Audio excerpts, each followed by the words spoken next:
Il Palio Marinaro non è solo un evento sportivo, ma una manifestazione ricca di significato che coinvolge tutti i comuni costieri del Tigullio. 8 le imbarcazioni partecipanti: Sesti Levante, Lavagna, Chiavari, Zoagli, Rapallo, Santa Margherita e Portofino.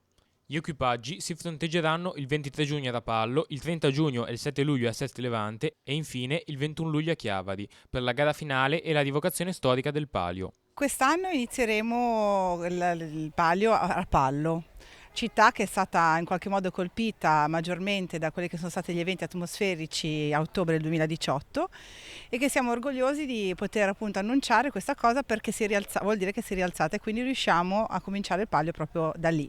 Una rinascita se vogliamo, anche per Rapallo e per una nuova stagione del Palio.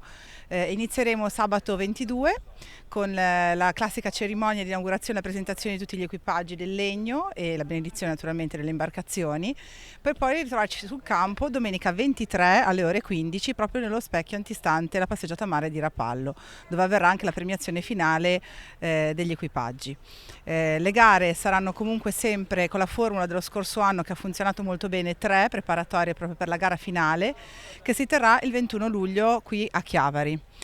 L'Associazione Amatori Palio del Tigullio pensa anche già al prossimo anno. Il primo obiettivo, quello di reinserire Lavagna in un ruolo di primo piano nell'organizzazione dell'evento. Con i problemi che ci sono stati negli scorsi anni col Comune di Lavagna, in quanto commissariato, non abbiamo avuto modo di avere un dialogo prima con l'amministrazione, quindi in realtà noi abbiamo già comunque parlato in via ufficiosa con il nuovo sindaco che si è dato molto disponibile naturalmente per rivalorizzare il Palio, soprattutto per la barca di Lavagna che noi abbiamo sempre comunque messo in acqua e quindi ci auspichiamo che il prossimo anno lo faremo proprio a Lavagna.